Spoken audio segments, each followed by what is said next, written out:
ओम नमस्ते। मैं वेद सीमा आर, आप सभी का मेरे यूट्यूब चैनल में स्वागत है।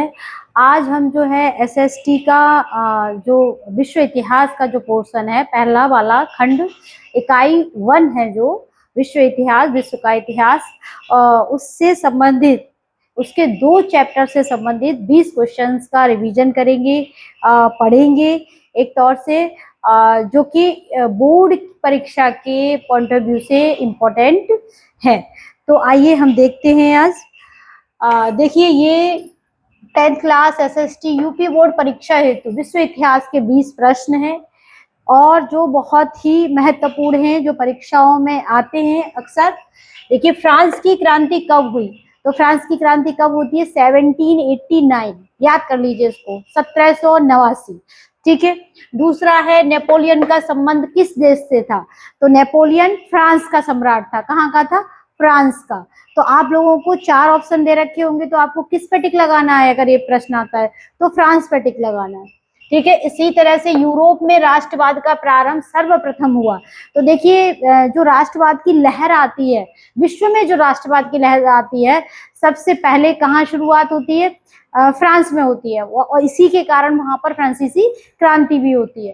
ठीक है। तो हम क्या टिक लगाएंगे? फ्रांस को टिक लगाएंगे। ये वाला प्रश्न आता है तो वियना संधि कब हुई? 1815। ये क्वेश्चन मोस्टली पूछा जाता है, तो आप लोग इसको ध्यान रखिए कि वियना संधि कब होती है? 1815 में।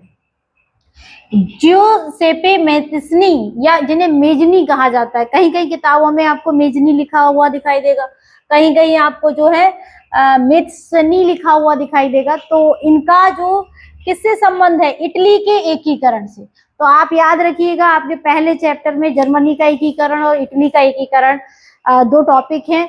तो इसमें से आपको इटली के एकीकरण में किसका योगदान रहता है? मेजनी का रहता है, या जियुसेप्पे मेत्सनी का योगदान रहता है। जर्मनी के एकीकरण में मुख्य भूमिका किसकी थी? तो ऑटो वॉन बिस्मार्क की। अगर क्वेश्चन आता है तो आपका आंसर क्या होगा? ऑटो वॉन बिस्मार्क को आप टिक लगाएंगे। और दूसरा नेक्स्ट है आपका, प्रथम विश्व युद्ध प्रारंभ हुआ 1914 में प्रारंभ होता है और 18 तक चलता है। जनरली ये क्वेश्चन आता है कि विश्व युद्ध का प्रारंभ कब हुआ? तो 1914 से 1918 के मध्य। भारत में राष्ट्रपिता कहकर किसको संबोधित किया जाता है? तो महात्मा गांधी जी को किया जाता है। ठीक है। फटाफट वाले क्वेश्चन हैं, आप लोग अच्छे से याद कर लीजिए इनको। तो राष्ट्रपिता किसको कहा जाता है? महात्मा गांधी। और आता भी है ये प्रश्न।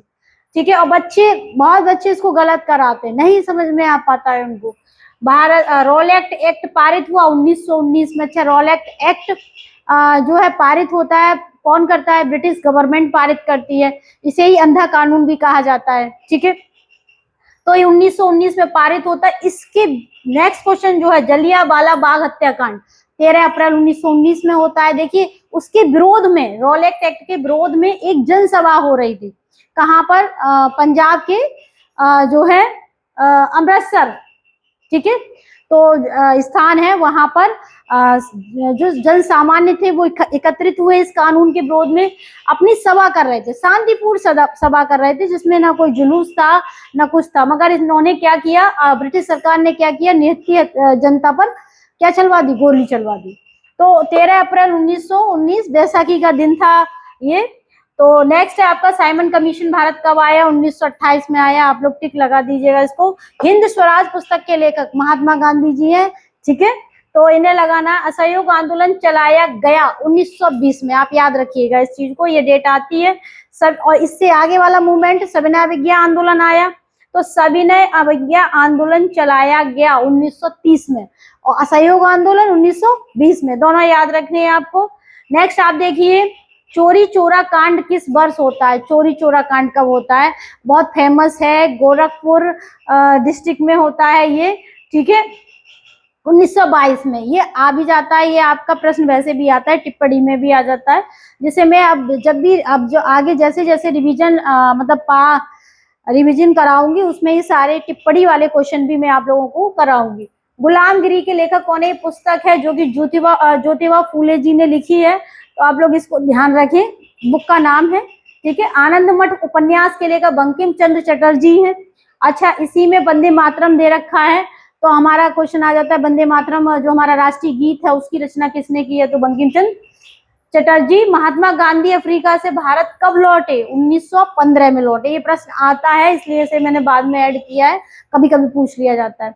अंतरराष्ट्रीय मुद्रा कोष की स्थापना 1944। अच्छा, IMF बोलते हैं इसको, क्या बोलते हैं? IMF, international monetary fund. तो अंतरराष्ट्रीय मुद्रा कोष, ये आपका तीसरे चैप्टर से प्रश्न है। तो आप लोग इसको 1944 याद कर लीजिएगा। नेक्स्ट आपको वर्ल्ड बैंक की भी स्थापना कब होती है? 1944 में ही होती है। नेक्स्ट क्वेश्चन है आपका WTO। ये प्रश्न आ जाता है, देखिए, विश्व व्यापार संगठन की स्थापना पूरे विश्व में जो व्यापार के नियम जो बनाता है, जिससे हमारे पूरे विश्व में व्यापार रेगुलेट होता है, नियमित होता है, वो कौन सी संस्था है? WTO है, विश्व व्यापार संगठन। इसकी स्थापना 1 जनवरी 1995 को होती है। ये जो है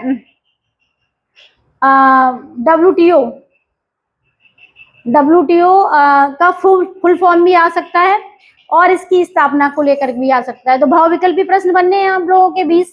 तो इसी तरीके से 20-20 प्रश्न करके आगे तक मैं कराऊंगी। मेरी कोशिश रहेगी कि आपका मोस्ट ऑफ द सिलेबस में कवर करा दूं बोर्ड के पॉइंट ऑफ व्यू से।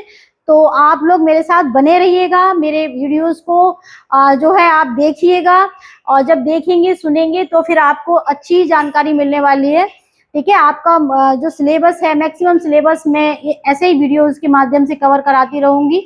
ओके, धन्यवाद।